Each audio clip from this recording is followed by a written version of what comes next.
Facial symmetry is one of the key markers of attractiveness. Yes, we all have facial asymmetries, but there are ways that you can highly improve yours. Symmetry is universally recognized as the marker of health, balance, and attractiveness as a whole. Nobody's face is perfectly symmetrical. If you use that inverted filter, you know, I know, kills your mental state too. But fear not, it does not need to be perfectly symmetrical. You just need to fix 90% of your asymmetries and you'll look great. Here's how you do that. Firstly, we've got to know what the asymmetry can result from. It can be completely genetic. It can be from your habits, like poor posture or sleeping on one side. Any injuries you might have had, any past trauma to the face can cause a lot of imbalance. And muscle imbalances as a whole. Like if you chew on one side or make a consistent facial expression that isn't even. So let's talk about the science of fixing your facial asymmetries. Your face is supported by a combination of bones, muscle, and soft tissue. By addressing each of these, you can gradually improve your symmetry. The methods I'll cover target muscle imbalances, stimulate bone alignment, and improve your tissue tone. Consistency is key. The results will not be instant. They will take time, but I promise you it's worth it. The first method, posture correction. Poor posture, especially forward head posture. This classic like curved top of spine, chin up to the sky, can actually make your jaw completely asymmetrical. How to correct your posture. Stand or sit tall with a straight spine. Keep your ears aligned with your shoulders. This is indefinitely. When you're doing anything, if you're working, walking, or doing anything sedentary, you want to maintain good posture.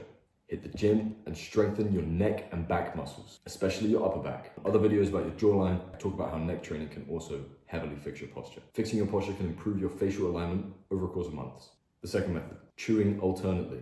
I wouldn't recommend doing this with something as small as gum.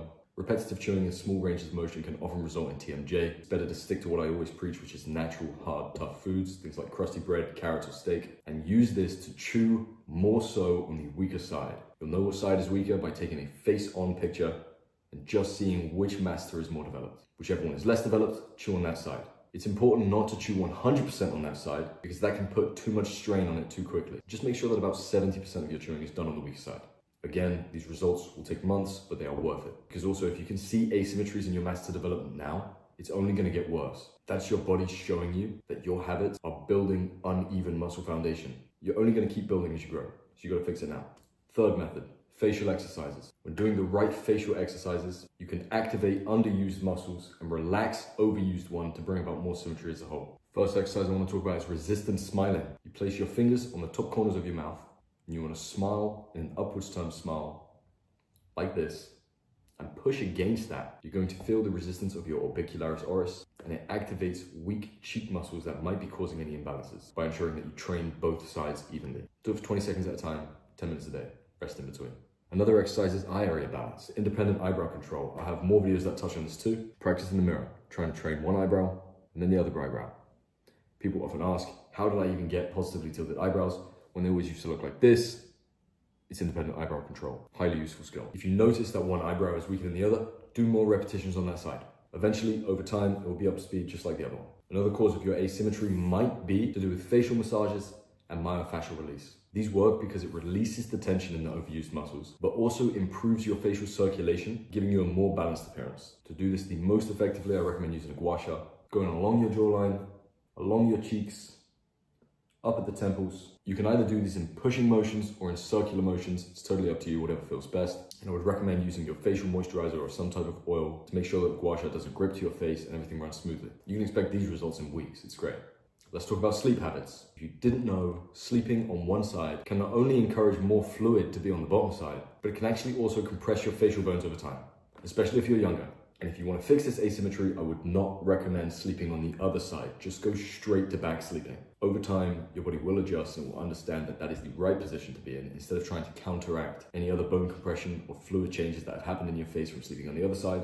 As a whole, it might not make you look better, whereas sleeping on your back will. If you really struggle to sleep on your back, get a line of pillows either side of you, make it impossible for you to turn. And I would do an extremely heavy workout right before bed so that you are absolutely exhausted and you're going to sleep like a baby. Trust me, that's how I stopped sleeping on my side. It works.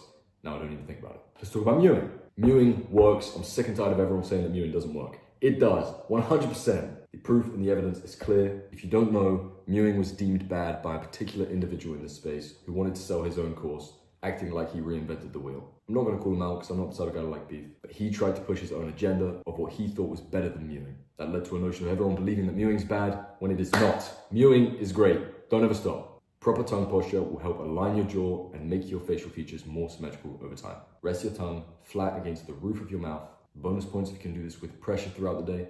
Keep your lips sealed and your teeth slightly touching. This can highly improve symmetry and definition all throughout your face. In the first 1 to 2 weeks of applying all of these methods, you'll start to see initial changes in your muscle tone and posture. In the first 1 to 2 months, you'll have noticeable changes in your jawline, your cheekbones, and your overall alignment. In a 6 to 12 month time frame, you can have significant, long-lasting changes that make you look more attractive and symmetrical. Try it out. As always, facial symmetry is more than just looks. It's balance, health, and confidence. By following these techniques, you can create a more harmonious and symmetrical face. And remember, your small, consistent habits are going to be what makes the biggest difference over time. Studies show that people with more symmetrical faces are perceived as healthier, more attractive, and more confident. It's vital. So get going on your journey. Ask any questions in here if you need to, and start watching the results coming in. Best of luck.